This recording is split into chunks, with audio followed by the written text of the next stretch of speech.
The top of the Empire State Building. Z100. New York. Let's pan the camera over to my man who's got put the smile on his face because it's so huge. 1,000,000 albums sold for Lewis Capaldi. Let's go ahead and give him a round of applause for that. Dude, it's been such a rad couple of years, man. It's been a pretty explosive start. Explosive is a word that I often use to describe myself, yes. It's usually referring to diarrhea. Yeah, man, it's just been so weird. And it's kind of felt like there's been a few like moments with things of like, so when we've released my first single, Bruises, about 3 years ago, and that became like a first single, first song. And that was like the first kind of time I was like, oh, this is all really like pretty cool. And I kind of felt at the end of last year, things had kind of, in the best way possible, like plateaued a bit. But we're still doing like sellout shows, like for sure, like, maybe like 2,000 people. But you were able to like breathe for a little bit and relax. Totally. I was like, okay, this is the point we've reached, and this is going to be where we are for at least album one. I was like, this is cool, and I was more than happy with that. Pretty stoked about it, for sure. You can't sniff up, nothing to turn your nose up at that. But, and then we put out this song, Someone You Loved, towards the tail end of last year, and it was meant to be just a song that we put out just to be like, I'm still here. I'm kind of young. I'm relevant. Exactly. And just kind of. It exploded. It took me on, a much longer journey than we were expecting, but it was good, man. And it's just like, I just like the fact that people like the music and can connect with the songs. I feel like that's one of the things that is really so amazing about you is that it's not like you're doing it for. You're doing it for all the right reasons. You're just being yourself. Yeah. You're creating songs and telling stories from your heart, and people are just instantly sinking their teeth into it. And I think that you most recently may have said that like the connection. Creating just in front of like especially for this internet generation, it's just turning on the webcam, showing the guitar a little bit, and this to be that. And I don't like that so many people are using the term like the regular guy, but just to be who you are and to see people connect like that. Yeah, how much more special does it make it for you? I think do you know what I mean? I am doing the exact same thing I was doing when I was 17. In my house with my guitar, playing a couple of shows. It just so happens that now there's a lot of people around me who are good at their jobs. Do you know what I mean? And know what they're doing. Do you know what I mean? Yeah. It's like that's the only reason like that things have changed. Really, if it wasn't from like my manager initially, then obviously the record label and then everyone else, I would still be just sitting in my thing. Totally. I've never been someone to be like, I'm going to conquer this and I'm going to do this and that. I just like playing songs and that was it. So yeah, I don't know. I don't see the regular guy thing as being that bad of a thing. I quite like it because it's just like, what's the opposite of a regular guy? And like like a true. Yeah. Okay. Yeah. So there is. Yeah. Okay. I feel you on that. But and I just love like Twitter and stuff like that. Like you say about the internet generation, I love just really trying to like bring it because I think on Twitter and Instagram especially, we put things up on this pedestal your and like perfect life. Yeah, totally. And I think what I enjoy doing is just talking about poo jokes. Yeah. Poo jokes and the rest of it, toilet humour. And listen, it translates well. Toilet humour. Wherever you go, if someone makes a fart noise, everyone's like, "This is great, I love it." So it's lowest common denominator stuff, but it gets the job done. But I just like to kind of, just to remind people, this is all just like the music is for me is the serious thing. I take the music very seriously. The rest of it is a joke. It's just that's such a. All this is like, for lack of a better word, stupid because you're just like not like stupid as in it's dumb, but like. It's like, this is crazy. It's crazy. So well, I mean, let's talk about Someone You Love, man. I mean, this is a special song that people are finding so many different ways to connect with. I mean, whether it's heartbreak, a split up from, a relationship, whether it's losing a loved one. I mean, in your case, to be so vulnerable, to be willing to sing those words. Yeah. How tough was that at first to be willing to even go there and to express yourself? Well, it was a weird one because when I wrote this song, I probably wrote the melodies for the song about 6 months ago. Okay. And I remember more than that, 6 months before we released it. And I had them there. And I was like, you know what, the album's done. Can I be honest real quick? I love the accent. And especially when the fact that I'm like you want to go lowest denominator. When you say six, you say sex. Yeah, man. I'm just, my bad, dude. Love it, don't worry. Just want to keep it real. I'm a sexy guy, that's it for sure. But you're talking about the number 6 or sexy? Who knows? I'm leaving it open to interpretation. Lewis Capaldi, ladies and gentlemen. I'll let you decide that on this one. Yeah, but no, it was a bit ago, 6 months ago. Yeah, so it was like 6 months before we finished the song.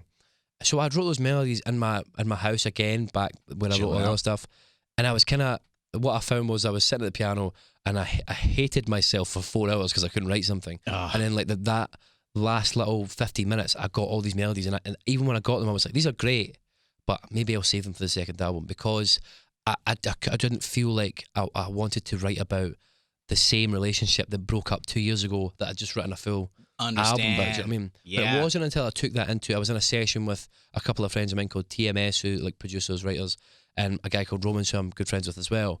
And they were just like, well, you don't have to write it about that. You can write about anything.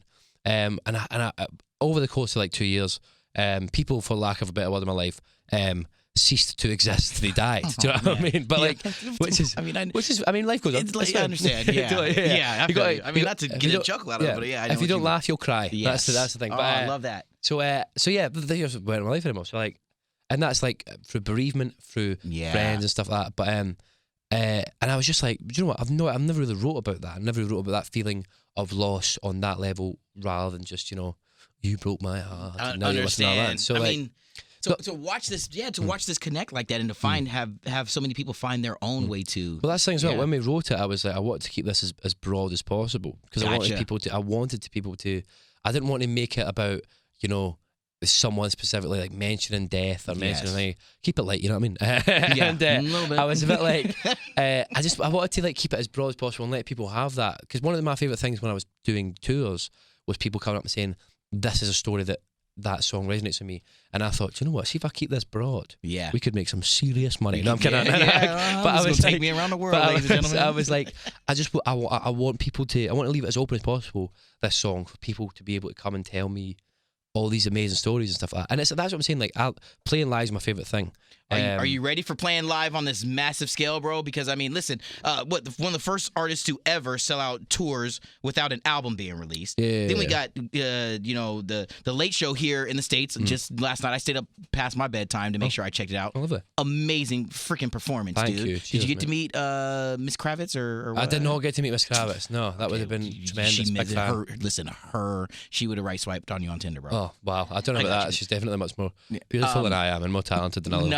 Nah, dude. I mean, but hitting the road with Ed, and I mean, what did I say? Glastonbury. I mean, like, how excited are you to, to be able to stand on that stage and I don't know, and share your story with these millions of people? It's good, man. And that's the thing as well. It's like, I think when live shows now, what I love about live music is everything, the way we consume music has changed so much. So like, obviously, like the way we don't like buy vinyl as much. Some people do, but like people not buying as many CDs or vinyls, like, and it's like changed in such a massive way. But I think one of the two constants really are radio and playing live. And I think what I love about that is that live thing is, I think, still where you let people know, right, this is you kind of, it's a communal thing. Sort of it's thing. all of us together. It's like, and there's no hiding. Like, see if you're terrible live, you're going to find let you know, dude. You're going to take a tomato to the face. And I like that kind of feeling of it, like being tossed into the bear pit a bit. So it was cool. So and I just love doing it. And I think what's amazing as well is just seeing how people,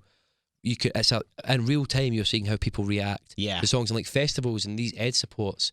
A lot of people won't know who I am, because they'll just be stumbling upon it for the first time. So it's kind of nice as well. You can watch and you go, that person's crying, that's amazing. That person's doing this, and they're smiling, they're hugging each other.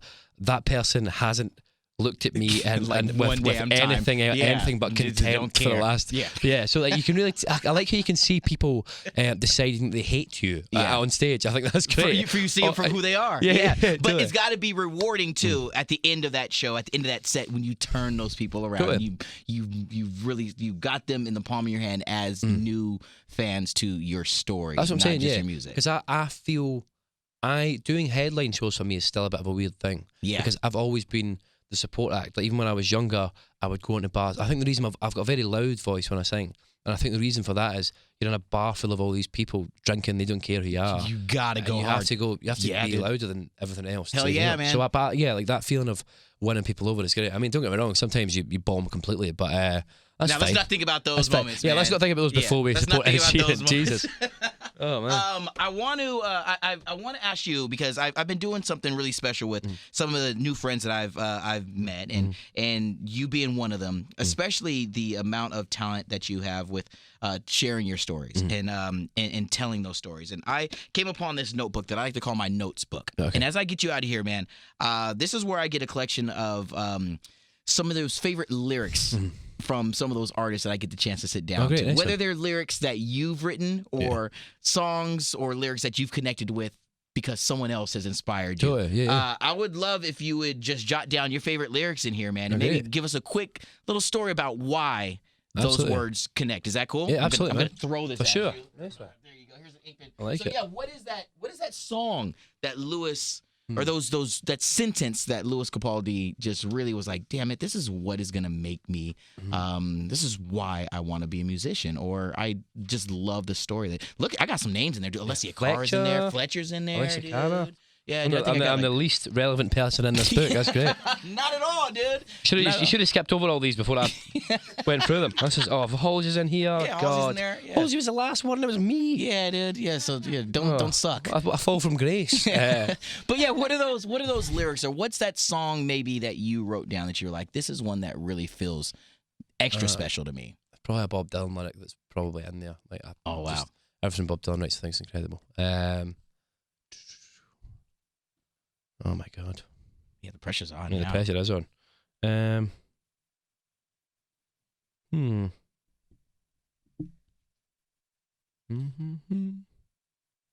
like that this could almost become the beginnings of a new song. Yeah, I like it. I think how many seas must a white dove sail before she sleeps in the sand is just beautiful. Just because I think that was the first time I'd heard. I grew up. My brother was into like bands like Slipknot and stuff like that growing up, and I was into that from a very young age as well. And I think I just always thought music would be one way and stuff like that. Like, I mean, Slipknot have some beautiful lyrics as well, for sure. But I was used to hearing them like just really aggressive, loud. And I think when I bought into Bob Dylan was the first CD I bought ever. It wasn't because I loved Bob Dylan. It was because I was being a pompous little ass who I was like, everyone's going to think I'm so no cool. one at school is going to know who Bob Dylan is because I'd heard it in passing. That was the only reason I bought it, and it was like, what a loser. But I bought it, and eventually, obviously, I did end up loving Bob Dylan because of it. So I mean, every cloud. But how many seas must a white dove sail before she sleeps in the sand? I think is just incredible. I mean, to be fair, all lyrics. Like, oh no, actually, I'm not going to choose this lyric. Oh, scratch it off, dude. I'm going to choose one from. It's I was so much older that My Back Pages is a song, and there's a lyric at the end of every kind of phrase that he says, I was so much older then, I'm younger than that now. And I think just that idea of him kind of realising as he gets older, he kind of looks back on, I mean, my interpretation of it anyway, is him being like, all that stuff I took really seriously when I was younger and stuff, I feel like I've kind of shed, and I know what's really important, and I know it matters. Yeah. The reason why I love doing this is getting to not only hear where your heart is and where your passion is, and what inspired you to use a general term, but also to understand and hope that you get to understand that there are so many people who are out there that are doing the same with the songs that you are creating. Yeah. And just how special it is that you are, again, I use the word share a lot, that you're sharing your stories, you're sharing your words, you're sharing your feelings with so many people, because the way that Bob Dylan lyric connected with you is the way that your lyrics are connected with so many other people across the globe, man. I just want to say on behalf of the fans, on behalf of, I've become a new fan, man. I've dove into this album, man, and it's so good, dude. Thank you, man. Cheers. It's super freaking rad, man. So I just want to say thanks, homie. No, listen, thank you so much, honestly, for everything. This has been incredible. And yeah, it's very weird to think that people listen to my songs and being like those lyrics. Like, so when someone gets a tattoo, and first of all, I'm like, oh God, I don't know if you'll. Second album has to be good now, otherwise you're going to be embarrassed. But it's just like the fact that someone would go to that length of just getting like that on the skin is pretty. Well, it's because incredible. It's you, man. It's because you're just being and again, gosh, ordinary guy, sharing his stories, being who he is, from top to bottom. Lewis, I mean, it's a joy to watch this beginning stages of your career, and it's going to be this notebook is going to be worth a lot of money because of page number 6. Yeah, because Halsey's right now. Exactly, because you're page 7, so it's going to be because of page 6. Yeah, that's gonna be, ladies and gentlemen, big round of applause. Thank you, man. For my guy, man. Thank you so much. It's a pleasure meeting you, dude. Thank you so much for hanging, dude. From the top of the Empire State Building. Z100.